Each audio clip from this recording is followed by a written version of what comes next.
Topic हमारे पास है lymphatic system. और लिम्फेटिक सिस्टम जो है वैसे ये सर्कुलेटरी सिस्टम के साथ कनेक्टेड होता है। तो कैसा टॉपिक होता है जो कि लिम्फेटिक सिस्टम हमारे पास ब्लड सर्कुलेशन के अंदर भी आता है और ये एक अलग टॉपिक भी होता है, लेकिन ये दोनों आपस में यानी सर्कुलेटरी सिस्टम और लिम्फेटिक सिस्टम दोनों आपस में एक दूसरे के साथ क्या होते हैं, वो कनेक्टेड होते हैं, मिले होते हैं। तो हम इसको एक्सप्लेन करने के लिए हम दोबारा इसको सर्कुलेटरी सिस्टम की तरफ जाना पड़ेगा। अब देखें ये सर्कुलेटरी सिस्टम आपके पास था इस तरह सा, ये देखें ये सर्कुलेटरी सिस्टम था। हार्ट से जो नाली निकलती थी जो कि ब्लड को लेकर आती थी उसका नाम क्या था? इसका नाम था आर्टरी। हार्ट से जो नाली निकलती थी जो कि ब्लड को लेकर आती थी उसका नाम क्या था? आर्टरी था। अब ये आपके पास आर्टरी मौजूद है। देखें अब आगे जो आर्टरी थी, ये आर्टरी आपके पास क्या हो जाती थी, वो डिवाइड हो जाती थी। ये आर्टरी इस तरह से, ये आर्टरी जो है ये डिवाइड हो जाती है और ये आर्टरी आगे डिवाइड होकर किस में डिवाइड हो जाती है? ये आर्टरी जो है ये डिवाइड हो जाती है और यहाँ से क्या बन जाता है, इसका कैपिलरीज बन जाती है। आर्टरी डिवाइड हो जाती है और ये आर्टरी डिवाइड होकर क्या बना देती है, ये कैपिलरीज बना देती हैं। और कैपिलरीज का फंक्शन क्या होता है? कैपिलरीज का फंक्शन ये होता है कि इसके अंदर जो टिश्यूज़ मौजूद होते हैं, यहाँ पे जो टिश्यूज़ मौजूद होते हैं, इन टिश्यूज़ को जो न्यूट्रिएंट्स होते हैं, इन ब्लड के अंदर जो न्यूट्रिएंट्स होते हैं, वो न्यूट्रिएंट्स किसको दे देते हैं? वो टिश्यू को दे देते हैं। आगे फिर ये जो कैपिलरी होती है, ये कैपिलरी आगे फिर डिवाइड होके ये फिर दोबारा ये चेंज हो जाती है किसके अंदर? ये फिर ये यहाँ से ये फिर बन जाता है, ये वेन में तब्दील हो जाती है। ये यहाँ से फिर ये वेन में तब्दील हो जाती है, वेन बन जाती है। और जो वेन है वो दोबारा यहाँ से फिर किसके अंदर चली जाती है? वो हार्ट में ब्लड को लेकर ये दोबारा जो हार्ट है इसमें से जो ब्लड होगा ये दोबारा कहाँ पहुँच जाता है? वो हार्ट तक पहुँच जाता है। अब देखें ये हमारे पास एक सिंपल सा सर्कुलेटरी सिस्टम था कि आर्टरी आती है, आर्टरी डिवाइड होकर कैपिलरीज में डिवाइड हो जाती है और ये जो कैपिलरी होती है वो टिश्यू को मटेरियल प्रोवाइड करती है। मटेरियल प्रोवाइड करने के बाद वहाँ से फिर वेन में तब्दील हो जाती है और दोबारा ब्लड किसके अंदर चला जाता है? वो हार्ट में चला जाता है। अब यहाँ पे एक मसला होता है। मसला ये होता है कि जो कैपिलरीज की वाल्स होती हैं वो पोरस होती हैं, मतलब उसके अंदर छोटे छोटे क्या मौजूद होते हैं? ये पोर्स मौजूद होते हैं। अब इसके अंदर ब्लड वेसल के अंदर जो फ्लूइड मूव कर रहा है, इस फ्लूइड को हम नाम देते हैं ब्लड। क्या नाम देते हैं हम इसको? जो इसके अंदर फ्लूइड मूव कर रहा है ब्लड वेसल्स के अंदर, इसको हम क्या नाम देते हैं? ये ब्लड का नाम देते हैं। अब इसकी वाल, कैपिलरीज की वाल हमारे पास क्या होती हैं? वो पोरस होती है, मतलब इसके अंदर छोटे छोटे पोर्स होते हैं। तो उन पोर्स की वजह से यहाँ से डेली बेस के ऊपर तकरीबन 3 लीटर ब्लड, 3 लीटर जो ब्लड होता है, जो फ्लूइड होता है, वो यहाँ से निकल जाता है। अब तकरीबन आपके पास 3 लीटर डेली जो है इस कैपिलरीज में से कितना ब्लड रिमूव हो रहा है, फ्लूइड रिमूव हो रहा है? ये 3 लीटर जो फ्लूइड है यहाँ से क्या हो रहा है? ये रिमूव हो रहा है।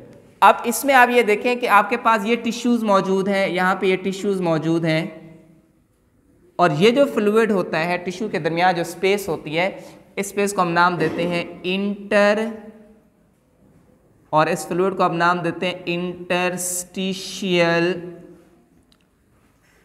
Interstitial fluid. फ्लूइड का नाम कौन सा हो गया? ये इंटरस्टिशियल फ्लूइड। अब ब्लड कैपिलरीज से निकल रहा है। अब जब ब्लड कैपिलरीज से निकल रहा होता है, इस ब्लड सर्कुलेशन के बिल्कुल एग्जैक्ट नीचे एक और सिस्टम मौजूद है इस तरह का, ये ब्लाइंड एंड, इसकी जो एंड होती हैं ये इस तरह के ये ब्लाइंड एंड होती हैं। एक और सिस्टम यहाँ पे बिल्कुल जो आपका ब्लड सर्कुलेटरी सिस्टम है, इस ब्लड सर्कुलेटरी सिस्टम के नीचे एक और सिस्टम मौजूद है। इस सिस्टम को हम नाम देते हैं, this is called as lymphatic system. बिल्कुल ब्लड कैपिलरी जहाँ से फ्लूइड निकल रहा है उस फ्लूइड से बिल्कुल नीचे की तरफ आपके पास एक सिस्टम मौजूद है। उस सिस्टम का नाम क्या होता है? This is called as lymphatic lymphatic system, इस सिस्टम को हम नाम देते हैं लिम्फेटिक सिस्टम। और इसके अंदर भी कैपिलरीज मौजूद होती हैं। वहाँ पे ब्लड के अंदर जो कैपिलरीज मौजूद थी उनका नाम था ब्लड कैपिलरीज, लेकिन यहाँ पे जो कैपिलरीज मौजूद होती हैं इसका नाम होता है लिम्फेटिक कैपिलरीज।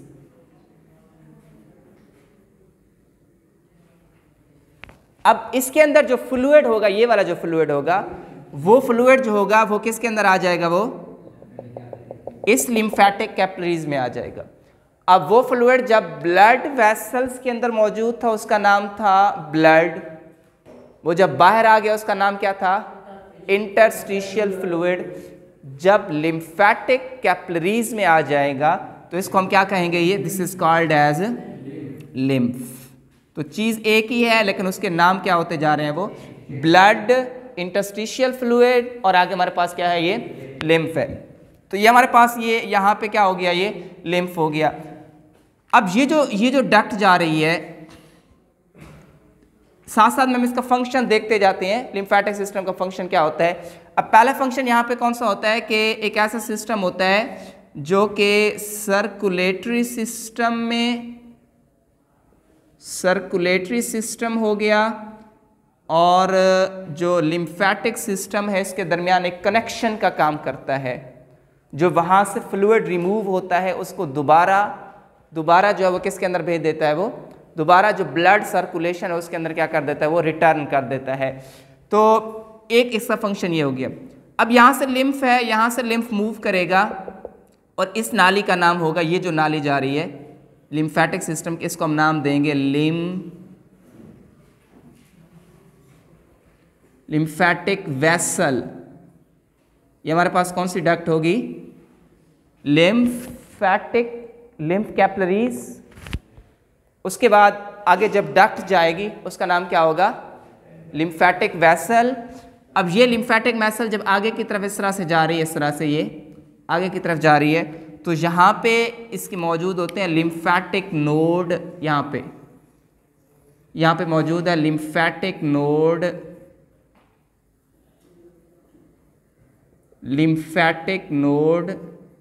या लिम्फेटिक मास भी हम इसको कहते हैं, लिम्फेटिक मास। अब ये क्या होता है जरा इसको समझिए आप।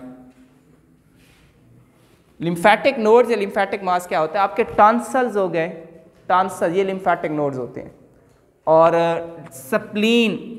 स्प्लीन हो गई, ये भी लिम्फेटिक नोड्स लिम्फेटिक वेसल्स के अंदर होता है। और ये कहाँ पाए जाते हैं, ग्रोइन एरिया, मतलब आपके बगल, इसके नीचे और बिल्कुल लेग्स के दरमियान में जो ग्रोइन एरिया होता है उसके दरमियान क्या होते हैं, ये पाए जाते हैं। अच्छा, आपने एक चीज़ नोट की होगी, बाज़ वक़्त अगर आपकी जो लिम्फेटिक नोड्स है यहाँ पे मौजूद हैं, लिम्फेटिक नोड्स यहाँ पे आपके पास क्या होते हैं, मौजूद होते हैं। अगर बाज़ वक़्त आपकी उंगली में अगर कोई कट लगता है सम टाइम, तो इस जगह पे आपको पेन महसूस होता है। उसकी वजह ये होती है कि जो लिम्फ नोड्स होते हैं वो क्या हो जाते हैं, स्वेल हो जाते हैं, फैल जाते हैं, तो इस वजह से यहाँ पे क्या होता है, ये पेन होता है। इसका फंक्शन क्या होता है लिम्फेटिक नोड्स का, लिम्फेटिक नोड्स का फंक्शन ये होता है कि ये जो लिम्फ जा रहा है, इस लिम्फ के अंदर जो भी फ्लूइड मटेरियल होता है, जो भी वेस्ट मटेरियल होता है, मतलब इसका काम ये होता है कि ये फिल्ट्रेशन करता है, लिम्फ की फिल्ट्रेशन करता है, वायरस को किल कर देता है, यानी इम्यूनिटी का काम भी करता है। लिम्फोसाइट्स होते हैं ना इसके अंदर, टी लिम्फोसाइट, बी लिम्फोसाइट, ये हमारा इम्यूनिटी का लेक्चर है। लिम्फोसाइट इसके अंदर होते हैं, लिम्फोसाइट हैं, टी लिम्फोसाइट है, बी लिम्फोसाइट है, तो ये मुख्तलिफ लिम्फोसाइट इसके अंदर क्या होते हैं, मौजूद होते हैं।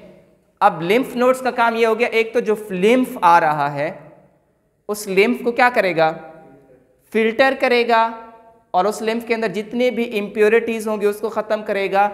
अगर इस लिम्फ के अंदर कोई फ्लूइड मौजूद है, कोई टॉक्सिन मौजूद है, उसको रिमूव करेगा। कोई वायरस बैक्टीरिया मौजूद है तो उसको भी क्या कर देगा, वो किल कर देगा। अब यहाँ से लिम्फ नोड से आगे ब्लड जाएगा, यहाँ से लिम्फ नोड से आगे जब ब्लड जाता है, ये फिर आगे लिम्फ नोड के बाद फिर एक नाली शुरू होती है, इसका नाम होता है लिम्फेटिक थोरेसिक डक्ट,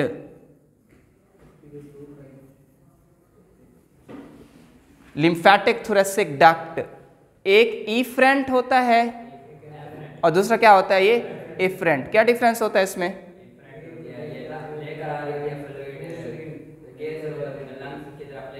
और एफरेंट जो आगे उसको ट्रांसफर करती है।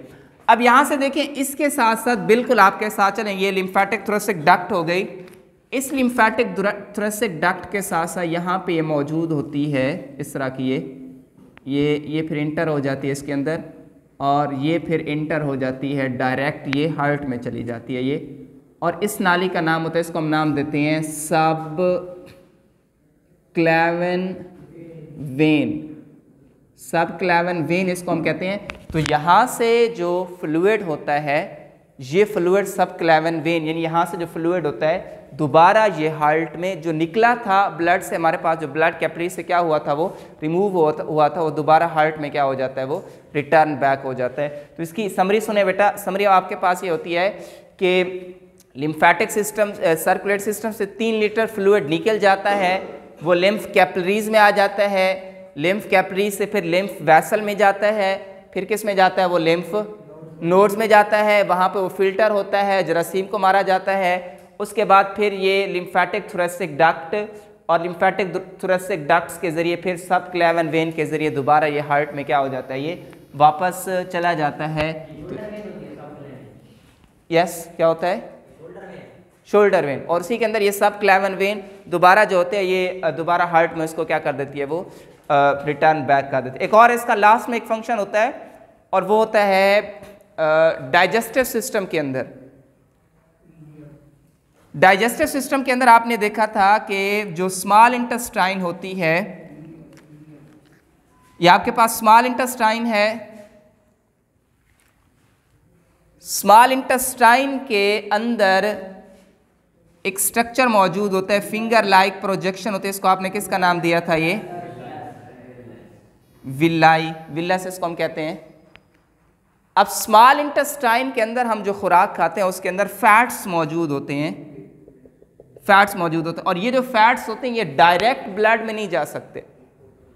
अब ये जो फैट्स होते हैं ये किस में आते हैं, अब जो इस फैट किस में आते हैं, वो विलाई के अंदर आते हैं, विलाई में आते हैं, और विलाई के अंदर लिम्फेटिक सिस्टम मौजूद होता है, एक नाली मौजूद होती है लिम्फेटिक सिस्टम की, उसको हम नाम देते हैं, this is called as lacteal, इसको आप क्या नाम देते हैं, ये लैक्टियल कहते हैं।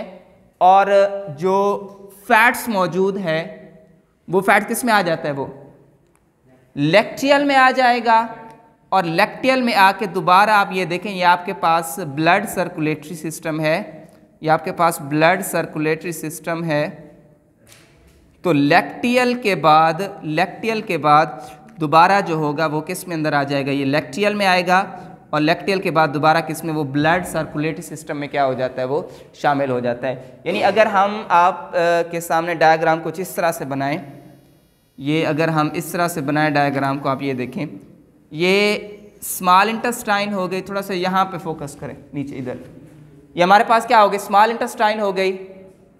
अब स्मॉल इंटेस्टाइन के अंदर आप ये देखें ब्लड कैपिलरीज जा रही है, मतलब इस तरह से आपके पास ब्लड कैपिलरीज जा रही है, और कुछ ब्लड कैपिलरीज यहाँ पे भी इस तरह की ये ब्लड कैपिलरीज मौजूद हैं।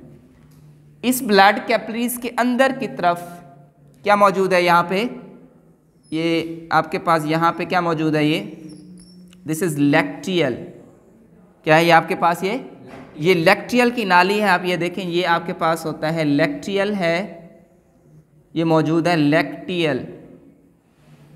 अब जो फैट्स वगैरह होंगे, अब लैक्टियल के साथ देखें ये ब्लड कैपिलरीज मौजूद है, क्या मौजूद है, ये ब्लड कैपिलरीज है, और इसके साथ क्या मौजूद है, ये लैक्टियल मौजूद है। अब इसके अंदर जो भी फैट्स होगा, जो भी इसके अंदर फैट्स होगा वो किस में आएगा, वो पहले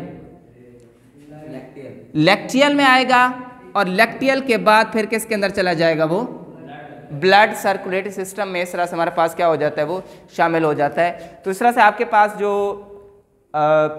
लिम्फेटिक सिस्टम होता है वो डिफेंस में भी रोल प्ले करता है, और इसके अलावा डाइजेशन के अंदर जो है वो उसका भी रूल होता है, बॉडी को प्रोटेक्शन भी देता है, और जो दोबारा जो आपके पास यानी ब्लड यहाँ से जो रिमूव होता है उसको दोबारा रिटर्न बैक भी कर देते हैं। तो आज आपका ये लेक्चर कंप्लीट हुआ। इंशाल्लाह हम नेक्स्ट जो है वो इम्यून सिस्टम इसका देखेंगे।